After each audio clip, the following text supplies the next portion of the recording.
बहुत बहुत स्वागत आप सबका। आप देख रहे हैं न्यूज नाइट, आपके साथ मैं हूं ममता चोपड़ा। अपराध राज्यों की, देशों की सीमाएं नहीं मानता।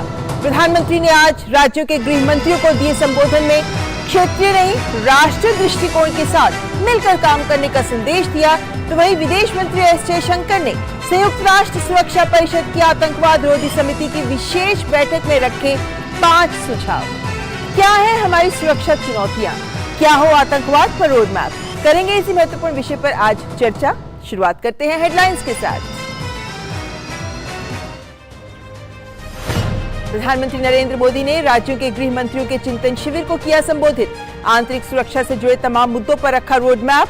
कहा बंदूक के साथ ही कलम वाले नक्सलवाद को भी जड़ से उखाड़ना होगा। कानून व्यवस्था को बेहतर बनाने में स्मार्ट टेक्नोलॉजी पर दिया जोर। पेश किया एक राष्ट्र एक पुलिस वर्दी का प्रस्ताव।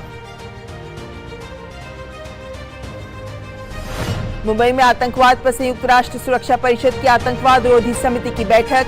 विदेश मंत्री एस जयशंकर ने आतंकवाद का मुकाबला करने के लिए वित्तीय मदद रोकने पर दिया जोर।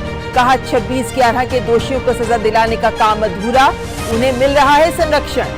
सुरक्षा परिषद पर कुछ मामलों में राजनीतिक कारणों से कार्रवाई न करने का लगाया आरोप।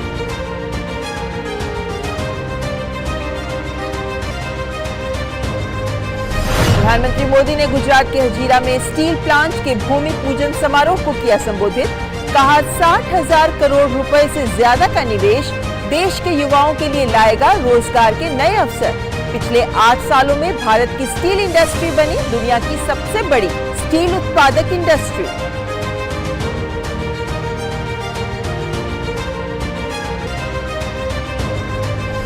लेह के दौरे पर पहुंचे रक्षा मंत्री राजनाथ सिंह ने शोक सेतु समेत 75 बुनियादी ढांचा परियोजनाओं का किया उद्घाटन। कहा ये परियोजनाएं भारत की रक्षा तैयारियों को देंगी बढ़ावा। सीमावर्ती क्षेत्रों का आर्थिक विकास होगा सुनिश्चित।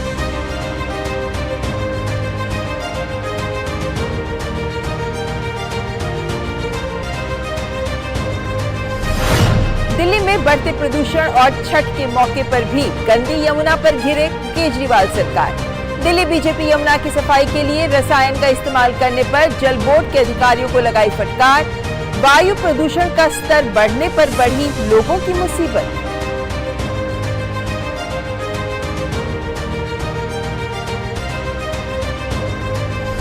नहाय खाए के साथ बिहार समेत देश के तमाम हिस्सों में शुरू हुआ लोक आस्था का महापर्व छठ। श्रद्धालुओं ने पवित्र नदियों में किया स्नान। कल होगा खरना।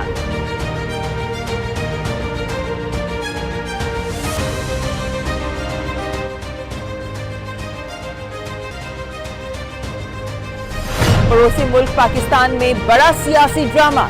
शहबाज शरीफ सरकार के खिलाफ और समय पूर्व चुनाव की मांग को लेकर पूर्व प्रधानमंत्री इमरान खान का इस्लामाबाद मार्च जारी। सेना और सरकार पर लगाए कई गंभीर आरोप।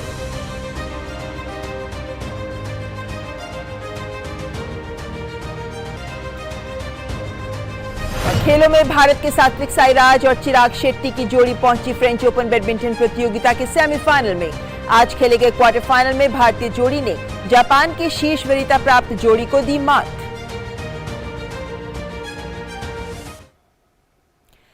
सूरजकुंड में गृह मंत्रियों का चिंतन शिविर।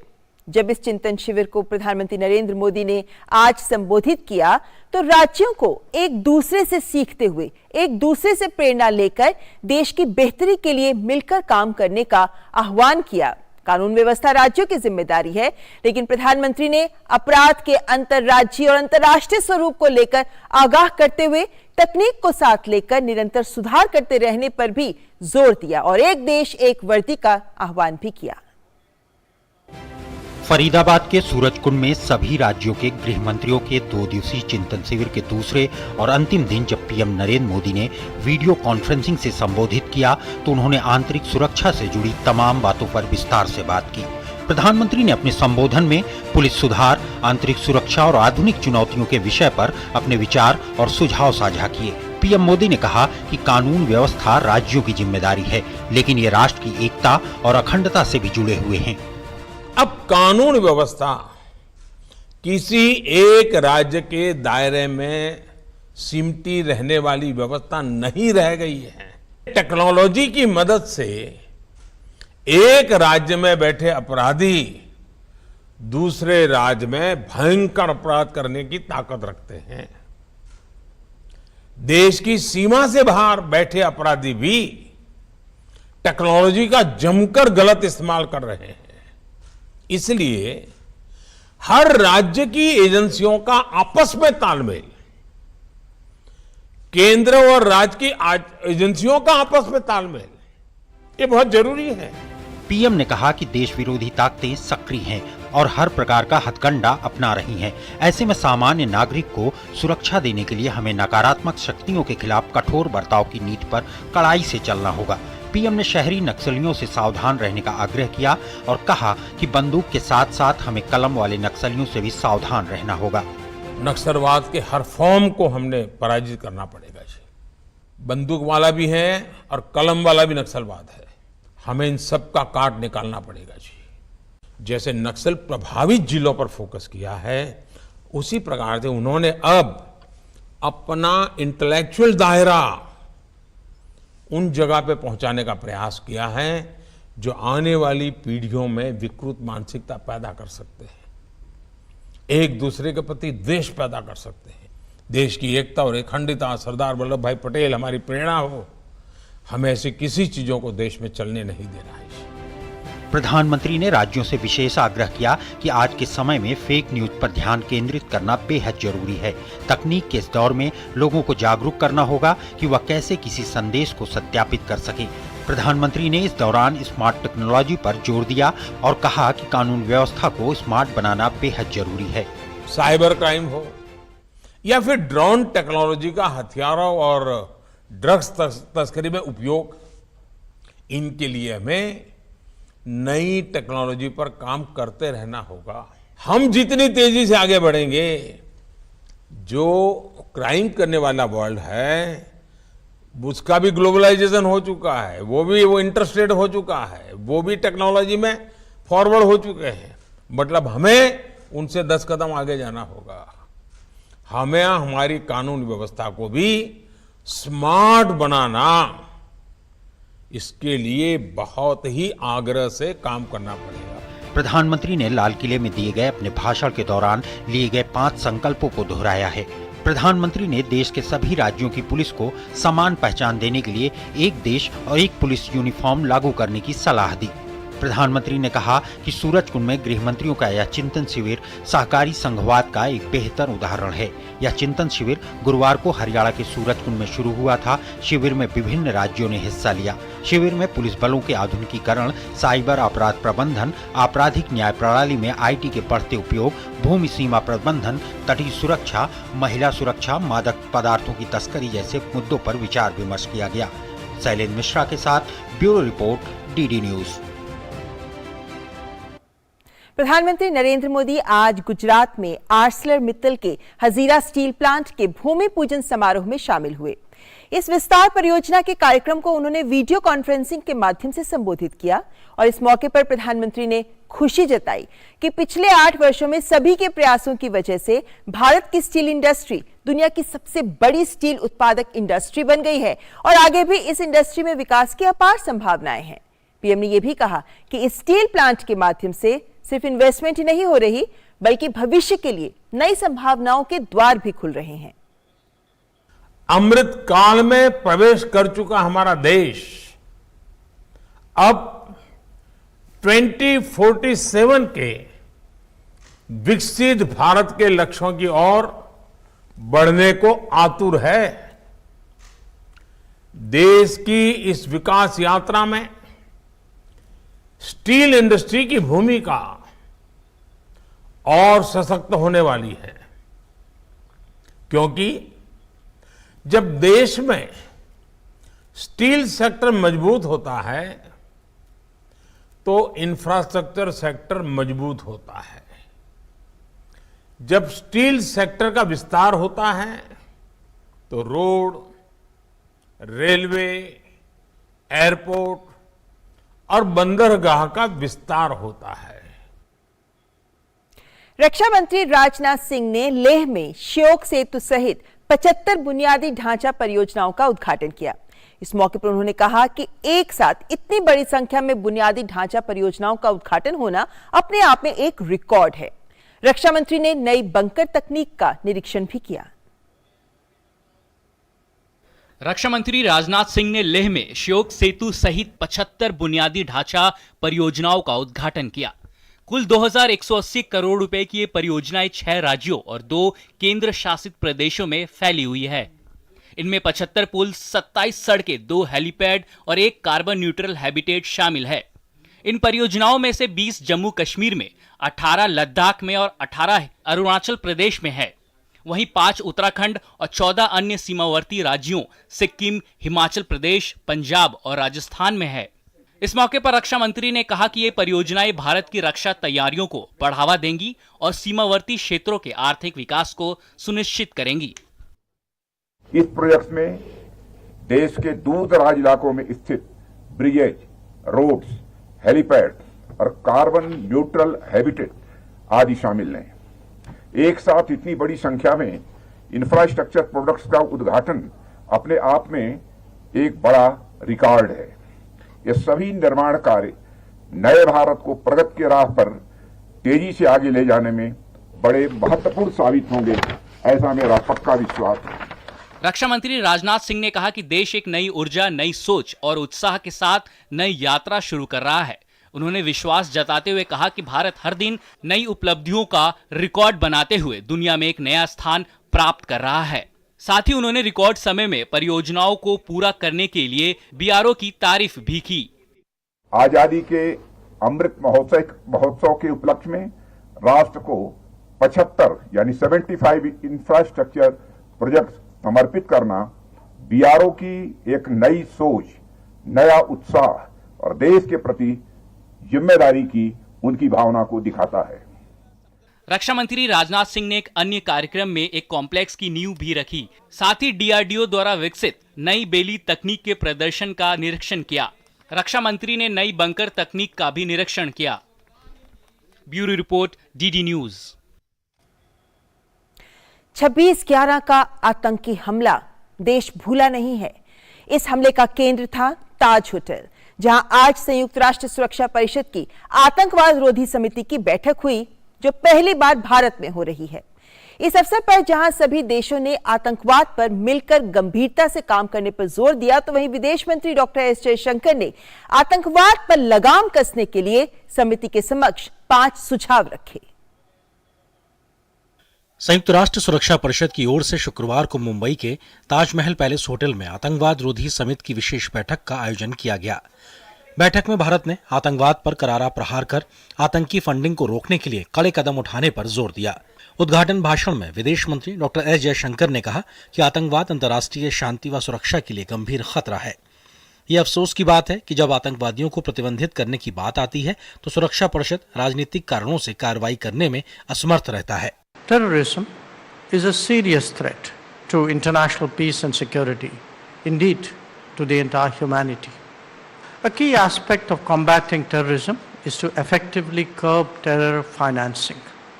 We all know that money is the lifeblood of terrorism. Terrorist organizations require funds and resources to maintain their organizational functioning and undertake activities. The reality that terrorism continues to exist and expand points to an underlying truth that terrorism continues to get the necessary financial resources to thrive. बैठक के दौरान Britain के विदेश सचिव James cleverly ने कहा कि Britain किसी भी प्रकार के आतंकवाद की निंदा करता है और आतंकवादी हमलों को रोकने के लिए भारत व अपने अंतर्राष्ट्रीय मित्रों के साथ काम करने के लिए तैयार है। As members of the United Nations Security Council Counter-Terrorism Committee, we have a special responsibility to protect and promote human rights in all our counter-terrorism work. Madam Chair, Excellencies, colleagues, friends, I thank you and I thank our hosts for organising this important meeting and for putting victims at the heart of our work. And I pay tribute to India's leadership in the fight against terrorism over all these years. And I look forward to our further discussions over this weekend. विदेश मंत्री ने इस बात का आह्वान किया कि हमें मिलकर अंतर्राष्ट्रीय समुदाय को यह संदेश देना चाहिए कि संयुक्त राष्ट्र और उसके सदस्य देश आतंकवादियों को जवाबदेह ठहराने में कभी हार नहीं मानेंगे। उन्होंने समिट के विचार के लिए 5 बिंदुओं को सामने रखा। FATF और एगमोंट समूह जैसे अन्य मंचों के साथ संयुक्त राष्ट्र के नियामक प्रयासों को समन्वित करने की आवश्यकता, यह सुनिश्चित करने की आवश्यकता है कि सुरक्षा परिषद प्रतिबंधित व्यवस्था प्रभावी और पारदर्शी हो और राजनीति से प्रभावित न हो। आतंकवाद को हराने के लिए अंतर्राष्ट्रीय सहयोग और आतंकवाद के प्रायोजक वित्तीय फंडिंग के खिलाफ ठोस कार्रवाई महत्वपूर्ण है। आतंकवाद और अंतर्राष्ट्रीय संगठित अपराध जैसे मादक पदार्थ, हथियारों की तस्करी के बीच संबंधों को तोड़ने के लिए बहुपक्षीय प्रयास को मजबूत करना, आतंकवादी समूहों द्वारा धन उगाहने और वित्त पोषण के लिए आभासी मुद्राओं जैसे नई और उभरती प्रौद्योगिकियों के उपयोग को रोकने के लिए अभिनव समाधान। 26/11 हमले का केंद्र रहे मुंबई के ताजमहल पैलेस होटल में इस बैठक का आयोजन सांकेतिक रूप से महत्वपूर्ण है। समिट के सदस्यों ने 26/11 हमले को याद करते हुए यहां मारे गए लोगों को श्रद्धांजलि अर्पित की। बैठक में विदेश मंत्री डॉक्टर एस जयशंकर ने कहा कि 26/11 के हमलों के प्रमुख साजिशकर्ता और योजनाकार अभी भी सुरक्षित हैं। Even as the Mumbai terrorist attacks were unfolding on 28 November in 2008, the UN Security Council met and in one voice condemned this act of cross-border terrorism and said, I quote, "The members of the Council underline the need to bring perpetrators, organizers, financiers and sponsors of these reprehensible acts of terrorism to justice and urged all states to cooperate with Indian authorities in this regard." अमेरिकी विदेश मंत्री Antony Blinken ने अपने video संदेश में कहा कि मुंबई 26/11 हमले को याद करते हुए हमें आतंकवाद के अपराधियों को जवाबदेह ठहराने और भविष्य के हमलों को टालने के लिए कदम उठाने पर और भी गंभीर काम करना जरूरी है। 2001 में संयुक्त राष्ट्र सुरक्षा परिषद की आतंकवाद रोधी समिति की स्थापना के बाद से भारत में समिति की ये पहली बैठक है। भारत संयुक्त राष्ट्र में साल 2022 के लिए आतंकवाद रोधी समिति का स्थायी प्रतिनिधि है। शिशिर शेलार के साथ ब्यूरो रिपोर्ट, DD न्यूज। और देश की सुरक्षा चुनौतियों पर करेंगे न्यूज नाइट के अगले हिस्से में चर्चा। उससे पहले दिखाएंगे आपको कुछ और खबरें, लेकिन फिलहाल यहां रुकेंगे एक ब्रेक के लिए।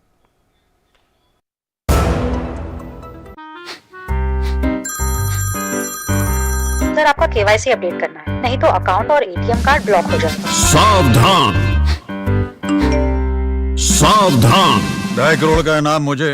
देखिए, अनजाने कॉल्स, फर्जी ईमेल्स, लिंक्स और जाली ऐप से अपना पिन, OTP, पासवर्ड कभी भी किसी के साथ शेयर न करें। आप रहेंगे सावधान तो नहीं होगा नुकसान। RBI कहता है, जानकार बनिए, सतर्क रहिए। Guided by the vision of Honorable Prime Minister Narendra Modi, the Ministry of Ayush is fully committed to digitize Ayush sector for the benefit of people. A range of digital platforms are developed to support professionals and public. The Ayush Information Hub offers authentic information under various categories such as education policy, drug policy, schemes, events, new trends and developments in the sector. Ayush Next is an interactive platform developed primarily for students and scholars. Ayush Soft is developed with a vision to convert classical Ayurvedic texts into comprehensive and authentic IT-based knowledge repository. In this phase, Ayurvignana, an Ayurvedic encyclopedia, and Shabdanidhi, a glossary of Ayurvedic terminology, have been made available for Ayurveda fraternity. Ayush GIS has been developed for mapping of facilities under categories such as health facilities, colleges, doctors, students. It is a matter of great pride that these platforms have been launched by the Honorable Prime Minister.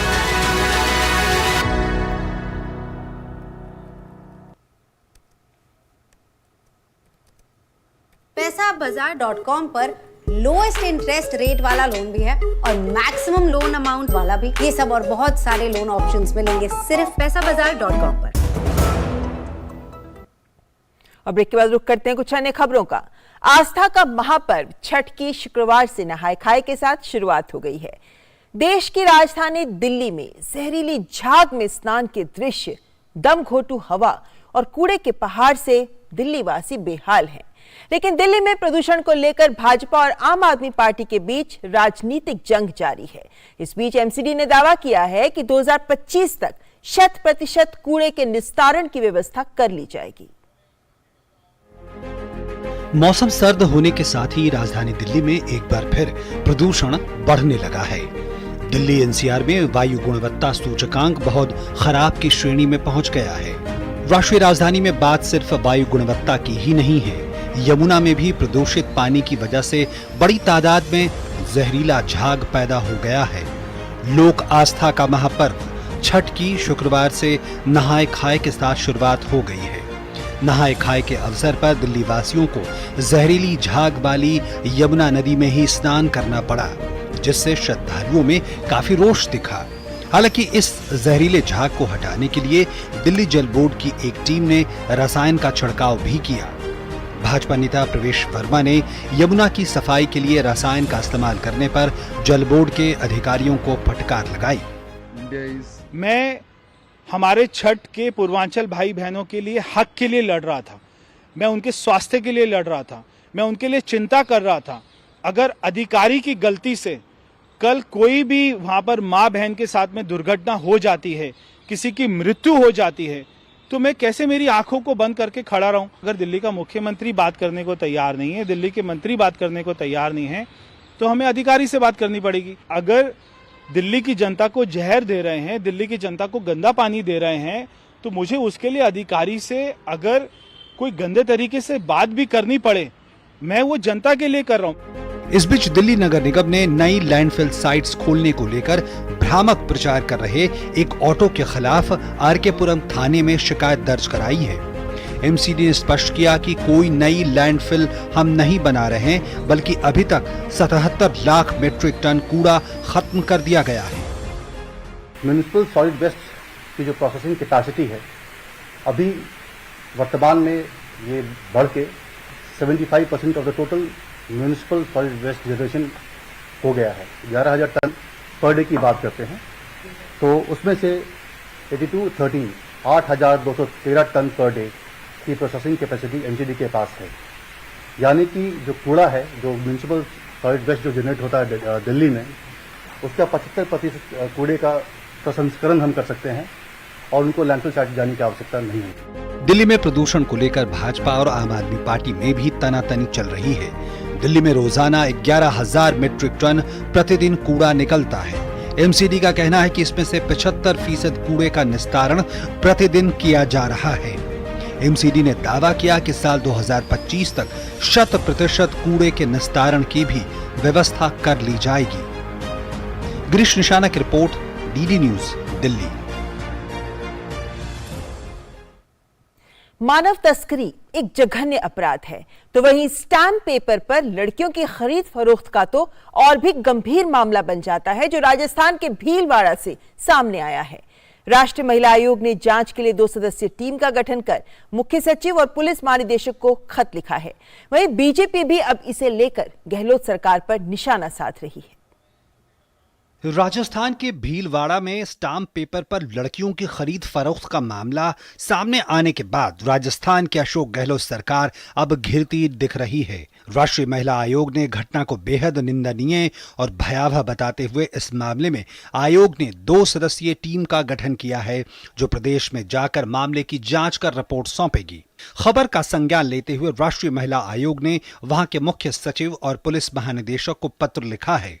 Shocking news आ रही है भीलवाड़ा से, जहाँ पे बच्चियों की खरीद फरोख्त और ट्रैफिकिंग की न्यूज़ है, और माओ से भी सेक्सुअल असॉल्ट की बात कही जा रही है उस न्यूज़ में।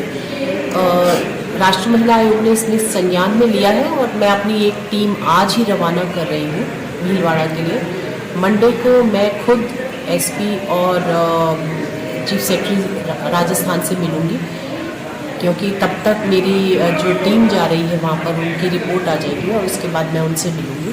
गौरतलब है कि राजस्थान के भीलवाड़ा के पंडेर गांव में कर्ज नहीं चुकाने के एवज में स्टैम्प पेपर पर लड़कियों की खरीद फरोख्त का मामला सामने आया है। मीडिया रिपोर्ट में दावा किया गया है कि यहां की कई बस्तियों में रहने वाली गरीब लड़कियों को दलाल स्टैम्प पेपर पर खरीदते और बेचते हैं। लड़कियों के मुताबिक उन्हें बेचा गया है और उनके साथ दुष्कर्म भी किया गया है। तो ये एजेंट लोग इनकी बच्चियों को खरीदने के लिए स्टाम्प पेपर पर लिखाई पढ़ाई करवाते हैं। उन लिखाई पढ़ाई के आधार पर उन लड़कियों को खरीद कर इनके देश विदेश में बेचा जाता है। फिर जो उन बेचने से जो राशि प्राप्त होती है उनमें से कुछ हिस्सा एजेंट लोग लेते हैं और बाकी उस गरीब परिवार को देते हैं। मामला सामने आने के बाद बीजेपी गहलोत सरकार पर हमलावर है और उसने आरोप लगाया है कि कांग्रेस सरकार में महिलाओं के खिलाफ अपराध सबसे ज्यादा हो रहे हैं। वहीं राज्य सरकार का कहना है कि घटना का पता लगाया जा रहा है और किसी को बख्शा नहीं जाएगा। भीलवाड़ा के अंदर लगातार 3 साल से खबरें आ रही हैं। दूसरे राज्यों के अंदर, विदेश के अंदर हमारी बहन बेटियों को बेचा जा रहा है और इसकी पूरी जानकारी प्रशासन के पास है, पुलिस के पास है। सरकार इससे पूरी तरह जागरूक है इस बात से, लेकिन फिर भी आपको ताज्जुब होगा कि एक भी एफआईआर नहीं लिखी गई है। नहीं, देखिए ये तो अभी मीडिया में खबर आई है जी, हमने टीम लगा दी है वहां पर, हकीकत मालूम कर रहे हैं कि वास्तव में क्या स्थिति है, ये खबर क्यों बनी, कैसे बनी, क्या कारण है। हम तो वहाँ किसी को बख्शेंगे नहीं, कोई घटना हुई होगी तो। सामाजिक कार्यकर्ताओं का कहना है कि ऐसी घटनाएं समाज के लिए कलंक से कम नहीं हैं। ऐसे समय में जब देश में बेटी बचाओ बेटी पढ़ाओ अभियान चल रहा है, राजस्थान की ये घटना आधुनिक समाज पर सवालिया निशान उठाती है। Bureau report, DD news. प्रधानमंत्री नरेंद्र मोदी की सराहना देशवासी ही नहीं बल्कि दुनिया भर के नेता भी कर रहे हैं। अभी हाल ही में रूसी राष्ट्रपति व्लादिमीर पुतिन ने प्रधानमंत्री नरेंद्र मोदी की तारीफ करते हुए कहा कि वे दुनिया के उन लोगों में से एक हैं जो अपने देश के हित में स्वतंत्र विदेश नीति का संचालन करने में सक्षम है। क्यों हो रही है प्रधानमंत्री नरेंद्र मोदी की पूरी दुनिया में तारीफ, देखते हैं इस खास रिपोर्ट में। हाल के सालों में दुनिया में भारत का डंका बज रहा है और दुनिया के तमाम नेता प्रधानमंत्री नरेंद्र मोदी की तारीफ करते नहीं थक रहे हैं। इसी कड़ी में ताजा नाम है रूस के राष्ट्रपति व्लादिमीर पुतिन का। पुतिन ने गुरुवार को भारत की तारीफ में एक के बाद एक कसीदे गढ़े। पुतिन ने कहा कि मुझे विश्वास है कि भारत का भविष्य बहुत अच्छा है और वैश्विक मामलों में इसकी भूमिका बढ़ती जा रही है। इंडिया, हमारे भारत के साथ खास रिश्ते हैं। हमने हमेशा एक दूसरे का समर्थन किया है। मुझे विश्वास है कि यह भविष्य में भी ऐसा ही रहेगा। प्रधानमंत्री मोदी ने मुझसे उर्वरक की आपूर्ति बढ़ाने की मांग की थी और हमने ऐसा किया भी है। हमने 7.6 गुना तक इसको बढ़ाया है। मॉस्को में रूसी राष्ट्रपति पुतिन ने एक कार्यक्रम में कहा कि प्रधानमंत्री नरेंद्र मोदी दुनिया के उन लोगों में से एक हैं जो अपने देश के हित में स्वतंत्र विदेश नीति का संचालन करने में सक्षम है, चाहे कोई कितना सीमित करने का प्रयास करे। प्रधानमंत्री मोदी दुनिया के उन लोगों में से एक हैं जो अपने देश के हित में स्वतंत्र विदेश नीति का संचालन करने में सक्षम हैं। वह भारत को भारतीय लोगों के लिए आवश्यक दिशा में आगे बढ़ा रहे हैं। भारत की भूमिका वैश्विक मामलों में बढ़ रही है। हमारे भारत के साथ खास रिश्ते हैं। हमने हमेशा एक दूसरे का समर्थन किया है। मुझे विश्वास है कि यह भविष्य में भी ऐसा ही रहेगा। प्रधानमंत्री मोदी ने मुझसे उर्वरक की आपूर्ति बढ़ाने की मांग की थी और हमने ऐसा किया भी है। हमने 7.6 गुना तक इसको बढ़ाया है। पुतिन ने साफ कहा कि इस बात पर गर्व किया जा सकता है कि ये दुनिया का सबसे बड़ा लोकतंत्र है। भारत ने ब्रिटिश उपनिवेश से लेकर आधुनिक राज्य तक अपने विकास में जबरदस्त प्रगति की है। लगभग 1.5 अरब लोगों के साथ विकास की दिशा में आगे बढ़ना प्रशंसनीय है। पुतिन ही नहीं, दुनिया के तमाम बड़े नेता लगातार नरेंद्र मोदी की तारीफ कर रहे हैं। न केवल विश्व मंच पर भारत की भूमिका बल्कि अर्थव्यवस्था और विकास को गति देने के कदमों, कोरोना काल में लिए गए निर्णयों, दुनिया को वैक्सीन देने और संकट काल में भारतीय लोगों के साथ ही तमाम देशों के लोगों को सुरक्षित निकालने जैसे कदमों पर दुनिया पीएम मोदी की खुलकर तारीफ कर रही है। दुनिया की महाशक्ति कहे जाने वाले देश के राष्ट्रीय नेता लगातार प्रधानमंत्री मोदी और उनके नेतृत्व की तारीफ कर रहे हैं। अमेरिका के पूर्व राष्ट्रपति बराक ओबामा हो या डोनाल्ड ट्रंप या फिर मौजूदा राष्ट्रपति जो बाइडेन, सब लगातार पीएम मोदी की प्रशंसा कर रहे हैं। अमेरिका के पूर्व राष्ट्रपति बराक ओबामा ने अपने एक लेख में प्रधानमंत्री नरेंद्र मोदी को भारत का रिफॉर्मर इन चीफ यानी बदलाव का अगुवा करार दिया, तो ट्रंप ने मोदी को ग्रेट लीडर बताया था। हाल ही में अमेरिकी राष्ट्रपति जो बाइडेन ने लोकतांत्रिक तरीके से सफलतापूर्वक कोविड महामारी से निपटने के लिए पीएम मोदी की तारीफ की थी। पूर्व ब्रिटिश प्रधानमंत्री ने कोरोना के टीके को लेकर भारत की जोरदार सराहना की थी। दरअसल पीएम मोदी की अगुवाई में भारत ने न केवल भारत जैसे इतने बड़े देश में सबको वैक्सीन दी, बल्कि दुनिया के तमाम देशों को भी वैक्सीन उपलब्ध कराई। हाल ही में कई सर्वेक्षणों में साबित हुआ है कि पीएम मोदी की लोकप्रियता दुनिया के कई नेताओं के मुकाबले शीर्ष पर है। कई एजेंसियों की रेटिंग में भी पीएम मोदी को दुनिया के बाकी नेताओं के मुकाबले शीर्ष पर बताया गया है। दुनिया की मौजूदा स्थिति में भारत ने जिस तरह से अपनी स्वतंत्र विदेश नीति रखी है, उसकी भी सराहना हो रही है।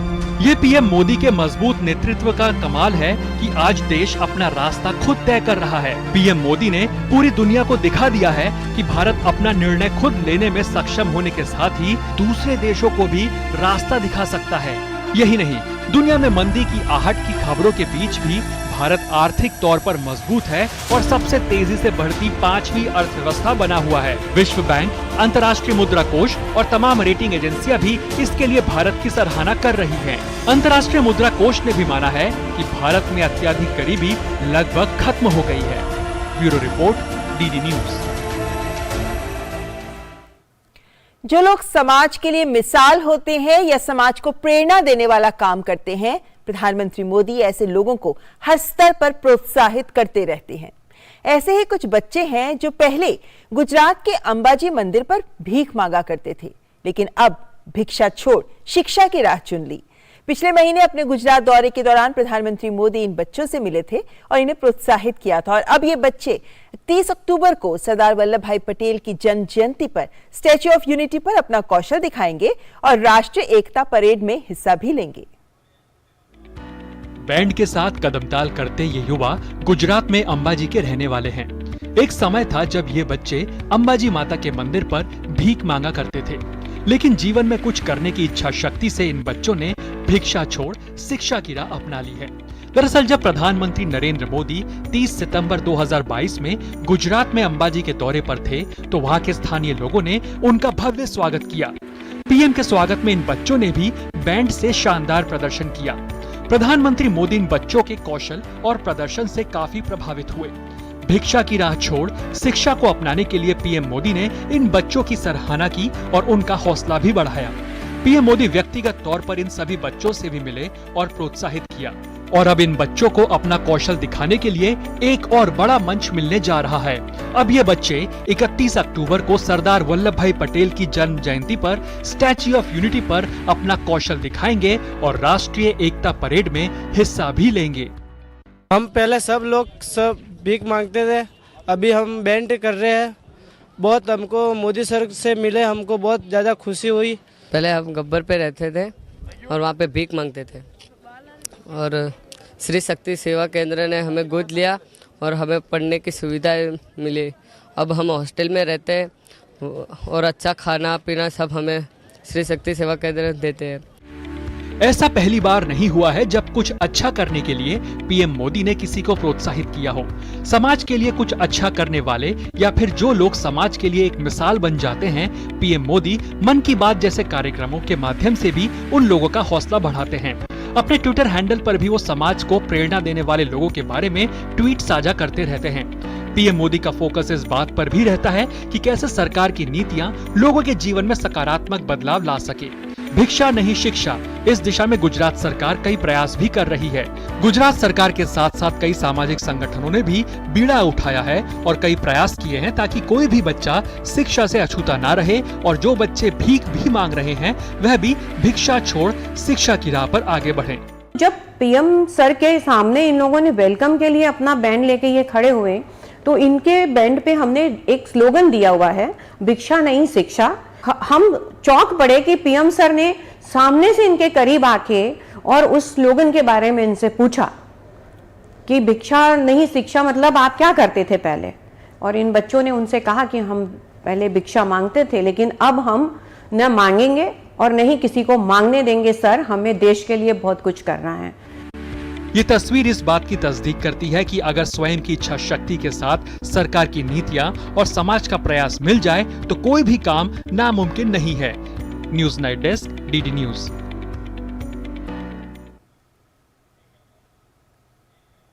तो समाज के सामने मिसाल हैं ये बच्चे। और फिलहाल यहाँ रुकेंगे एक ब्रेक के लिए, लेकिन ब्रेक के बाद करेंगे आज के विषय पर चर्चा। Hey guys! Hi! Congratulations! Party चाहिए। चैंपियन के साथ सेल्फी लेंगे। आइडिया, यही करते हैं पार्टी। Pizza party. ये चल अपना कार्ड और पिन दे। मेरे कार्ड की डिटेल्स मैं खुद ही डालूंगी। आरबीआई कहता है अपना पिन, ओटीपी, सीवीवी या इंटरनेट बैंकिंग पासवर्ड किसी के साथ शेयर ना करें। ऑनलाइन बैंकिंग सिर्फ अपने कंप्यूटर, मोबाइल और सिक्योर नेटवर्क से करें। बाय गर्ल्स, कहाँ जा रही है? सुना नहीं, नो शेयरिंग। आरबीआई कहता है जानकार बनिए, सतर्क रहिए। काफी टैलेंटेड है आपकी बेटी। सर बड़ी होकर इंडिया के लिए खेलना चाहती है। सर उसके फ्यूचर के लिए अभी से मैंने सेविंग भी स्टार्ट कर दी है। फ्यूचर की बात है तो सिर्फ उसे नहीं, आपको भी मैदान में उतरना पड़ेगा। मुझे? इनका मतलब है म्यूचुअल फंड्स के मैदान में। सिर्फ सेविंग्स नहीं, हर महीने म्यूचुअल फंड्स में भी इन्वेस्ट कीजिए। वरना आपकी बेटी तो बड़ी होगी, पर उसके लिए सेव किए हुए पैसे शायद उतने ही रह जाएंगे। सही है सर। शॉर्ट भी सही है। म्यूचुअल फंड निवेश बाजार जोखिमों के अधीन है। योजना से जुड़े सभी दस्तावेजों को ध्यान से पढ़ें। और ब्रेक के बाद एक बार फिर आपका स्वागत। और अब रुख कर लेते हैं हमारे आज की चर्चा के विषय की। जैसा हमने पहले बताया कि देश में जो आंतरिक चुनौतियां हैं या जो बाहरी भी चुनौतियां हैं सुरक्षा से जुड़ी हुई, उनको लेकर आज चिंतन शिविर पर प्रधानमंत्री ने संबोधित किया और कई महत्वपूर्ण मुद्दे सामने रखे, जिससे जुड़ा हमारा आज का विशेष जो कहता है देश की सुरक्षा चुनौतियां, नक्सलवाद और आतंकवाद। और चर्चा के लिए हमारे साथ जुड़े हैं lieutenant general A K. Bhatt retired, जो इंडियन स्पेस एसोसिएशन के डायरेक्टर जनरल हैं, लेकिन आप मिलिट्री ऑपरेशंस के भी डायरेक्टर जनरल रह चुके हैं। आपका बहुत बहुत स्वागत करते हैं जनरल साहब। और हमारे साथ जुड़े हैं आर.एस.एन. सिंह, जो रक्षा और कूटनीतिक मामलों के विशेषज्ञ हैं। सिंह साहब, आपका भी स्वागत करते हैं। जनरल साहब, सबसे पहले अगर मैं आपसे शुरुआत करना चाहूं तो आज जो प्रधानमंत्री ने संदेश दिया, सबसे बड़ा संदेश वो ये था कि अखिल भारतीय दृष्टिकोण लेकर हमें चलना चाहिए, क्षेत्रीय और राष्ट्रीय दृष्टिकोण के बीच में सामंजस्य होना चाहिए।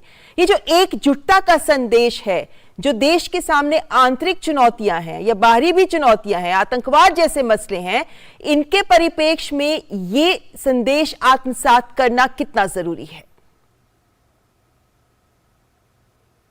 निश्चय ही जो प्रधानमंत्री ने कहा वो बिल्कुल सही है। देश की इंटरनल स्ट्रेंथ जो है वो सबसे जरूरी है, और जो भी एलिमेंट्स देश की इंटरनल स्ट्रेंथ को वीकन करें, कमजोर करें, वो हमारे लिए खतरा है। और उनके साथ हमें जूझने के लिए हमेशा तैयार रहना चाहिए। और इसी में किसी भी प्रदेशों में जहां नक्सलवाद है, ये एक इंटरनल सिक्योरिटी थ्रेट तो जरूर है ही। और साथ ही आतंकवाद, जो कि प्राइम मिनिस्टर के कार्यकाल के समय बहुत अच्छी तरह कंट्रोल हुआ है, और जो कि पेरिफेरीज से मेनलैंड की तरफ को आ रहा था, उसको मेनलैंड में तो क्या पेरिफेरीज से भी दूर हटा दिया गया है। ये एक फर्म गवर्नमेंट के डिसीजंस का नतीजा है। जी, जाहिर है कि सरकार हर स्तर पर ठोस निर्णय ले रही है, जिसके कारण अब उसके परिणाम भी हमें नजर आ रहे हैं। लेकिन इसी के बीच में राज्यों और केंद्र के बीच में सामंजस्य, संस्थाओं के बीच में आपसी सामंजस्य जरूरी है, ताकि हम कानून व्यवस्था को हर स्तर पर बनाए रख सके। लेकिन यहीं पे आर.एस.एन. सिंह जी, एक महत्वपूर्ण बात जो प्रधानमंत्री ने की, जिससे हमने विशेष में भी उठाया है कि जो सुरक्षा चुनौतियां हैं भारत की, उसमें आंतरिक चुनौतियां भी है, आतंकवाद जैसी बाहरी चुनौती भी है, और आतंकवाद भी हमारे देश की अंदरूनी समस्या भी बन रहा है। नक्सलवाद, चाहे बंदूक वाला हो या कलम वाला, इसे उखाड़ फेंकना है। इसको कैसे समझाएंगे आप?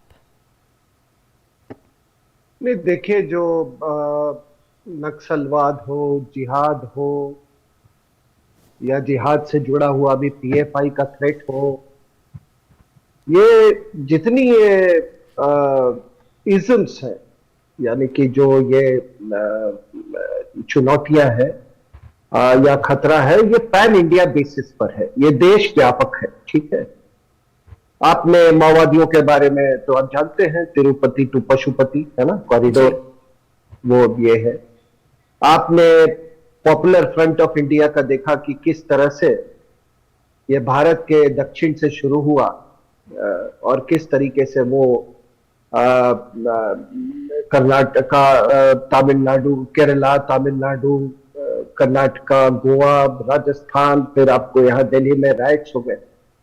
तो उनका कहने का क्या तात्पर्य है कि ये जो हमारे यहाँ ये जो खतरे हैं, आंतरिक खतरे, वो पैन इंडिया बेसिस पे है, लेकिन दुर्भाग्यवश जो हमारे यहाँ जो राज्य जो स्टेट्स हैं उसको ये एक लॉ एंड ऑर्डर सिचुएशन के रूप में कानून और व्यवस्था की नजरिए से देखते हैं और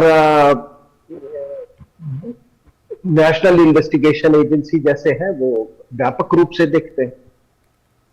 ये जो दरारें जो है ये लॉ एंड ऑर्डर के बीच में और जो इंटरनल सिक्योरिटी के परसेप्शन में सेंटर और स्टेट्स में, इन दरारों को जिहादी और माओवादी बहुत अच्छी तरह से जानते हैं कि इसको एक्सप्लॉइट कैसे करना है, और यही हो रहा था।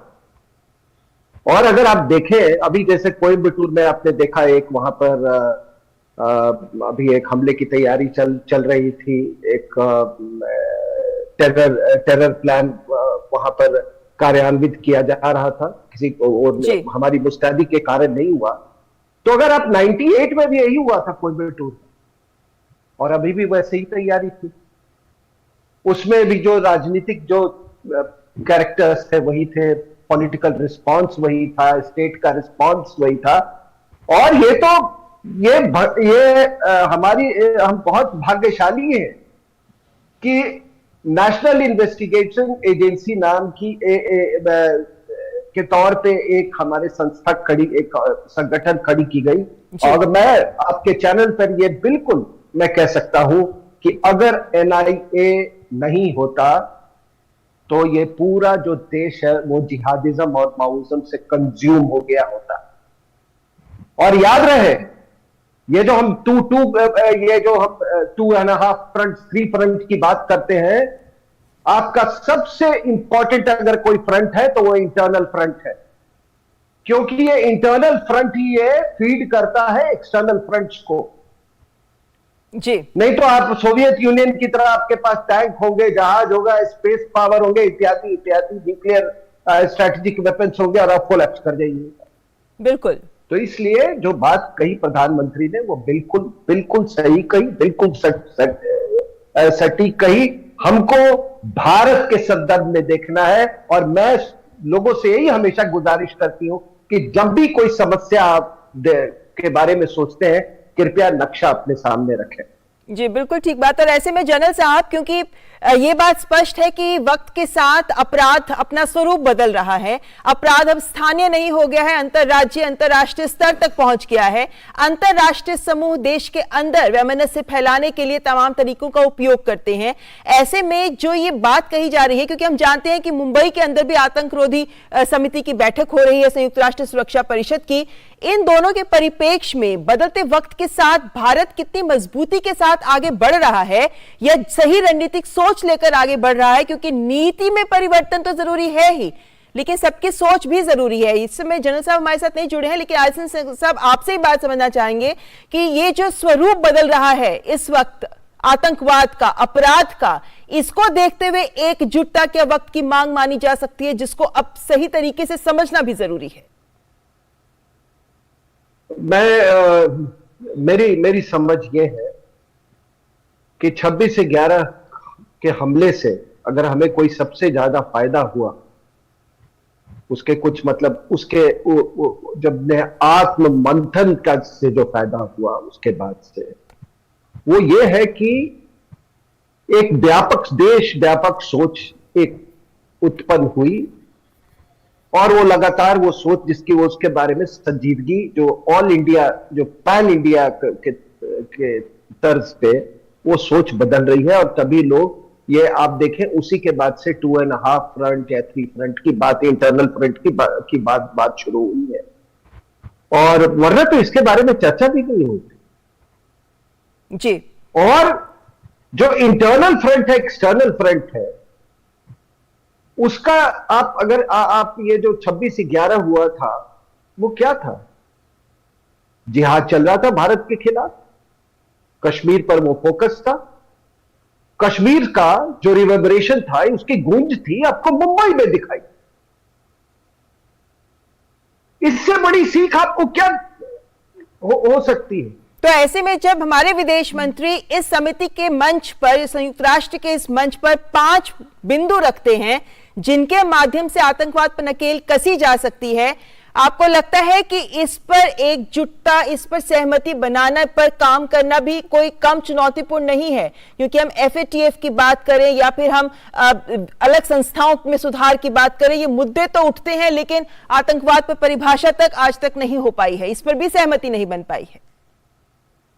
आपने बिल्कुल सही कहा। और मेरा अपना यह मानना है कि हम जब दहशतगर्दी की बात करते हैं और आप सोचते हैं कि आप दुनिया के देशों को, खास करके विकसित देश जिसको बोलते हैं, आप एकजुट कर सकते हैं, वो नहीं हो सकता है।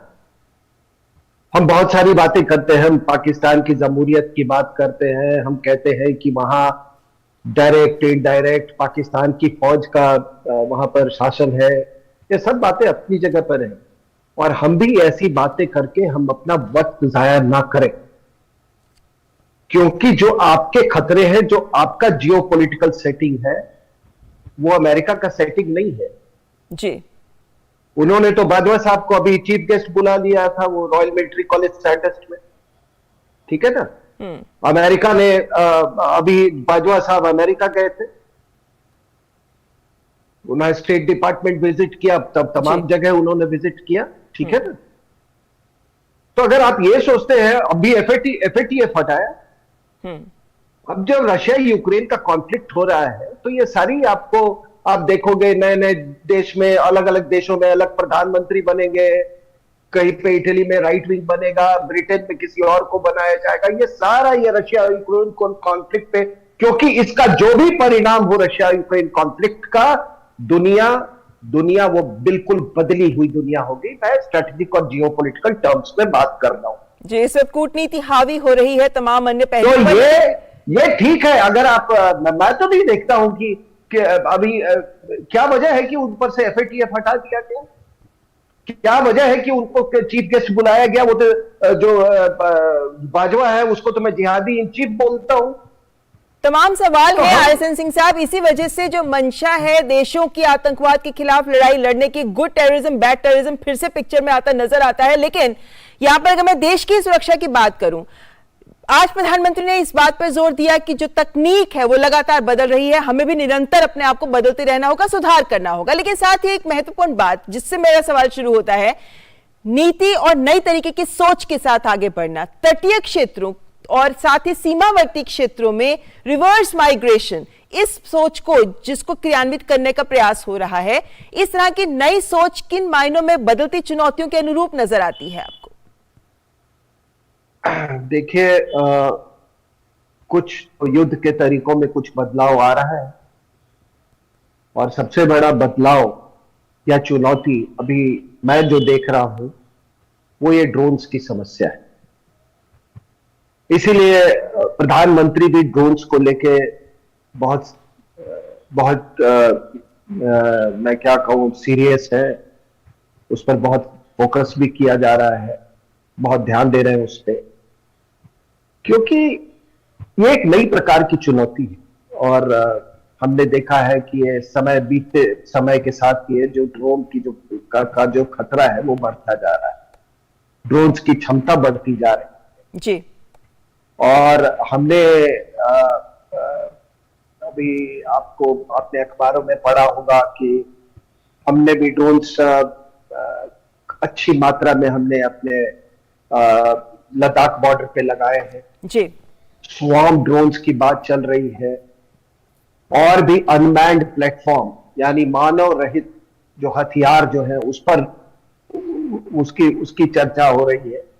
और सबसे बड़ी बात है कि प्रधानमंत्री ने इस बात में काफी सूझबूझ दिखाई कि अगर तकनीक बदल रही है तो आप फिर बाहरी देशों पे आप निर्भर नहीं कर सकते हैं कि वो पहले तकनीक को मास्टर करेंगे, तब तक आप इंतजार करते रहेंगे।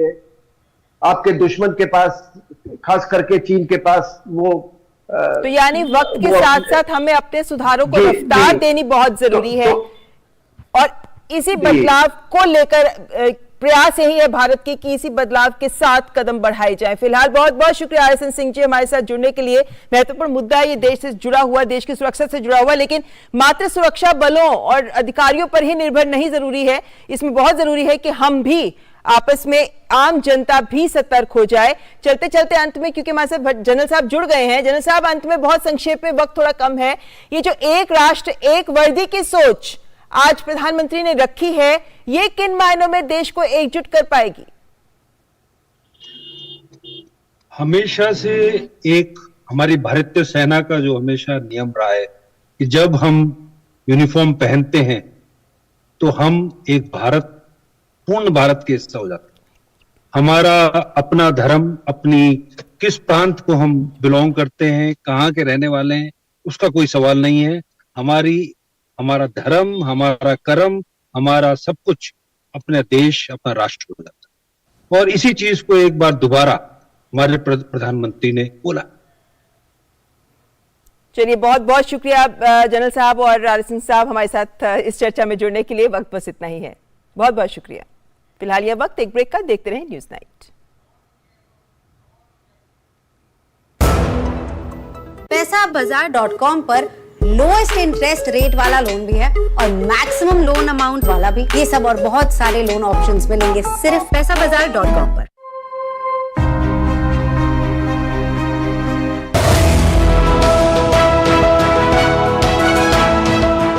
आप सब जानते हैं कि पहले सरकारी दफ्तरों में पुरानी फाइलों और कागजों का कितना ढेर रहता था। जब से सरकार ने पुराने तौर तरीकों को बदलना शुरू किया, ये फाइल्स और कागज के ढेर डिजिटाइज होकर कंप्यूटर के फोल्डर में समाते जा रहे हैं। जितना पुराना और पेंडिंग मटेरियल है, उसे हटाने के लिए मंत्रालयों और विभागों में विशेष अभियान भी चलाए जा रहे हैं।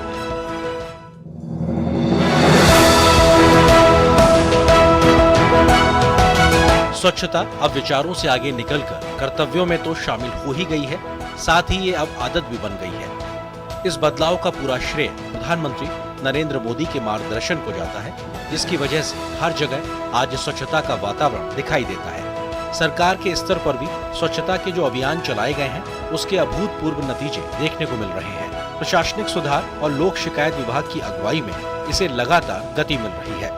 स्वच्छता अभियान 1.0 की सफलता के बाद केंद्रीय मंत्री डॉक्टर जितेंद्र सिंह ने स्वच्छता अभियान 2.0 की शुरुआत इस साल गांधी जयंती के अवसर पर की।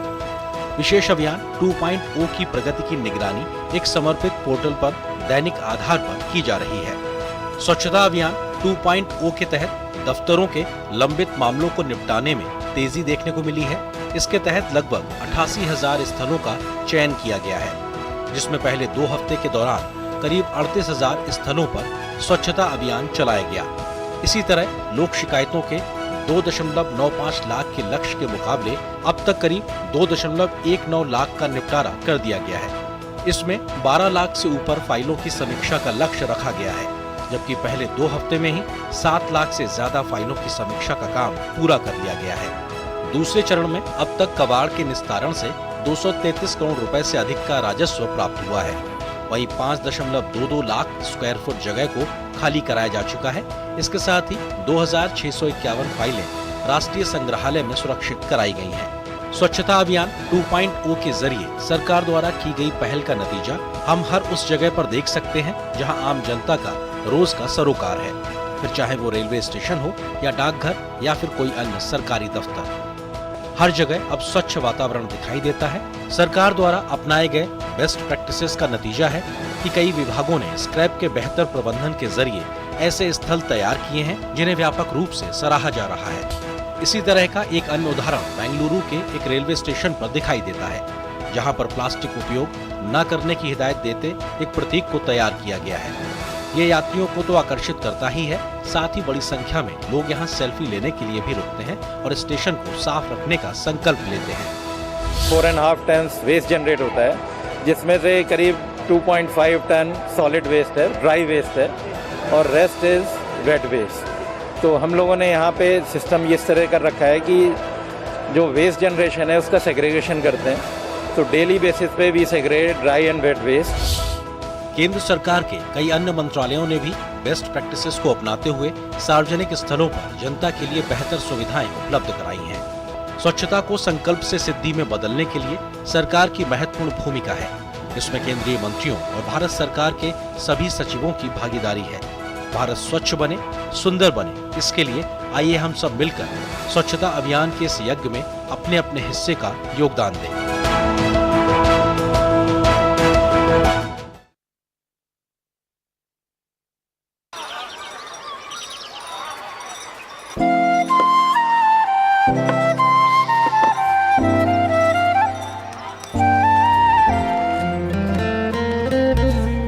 तीन साल से ये दोस्त रोज इसी जगह पे मिलते हैं, कभी कभी बात भी कर लेते हैं। रिश्ते कई तरह के होते हैं और हम हर एक की अहमियत समझते हैं। बैंक ऑफ इंडिया, रिश्तों की जमा पूंजी।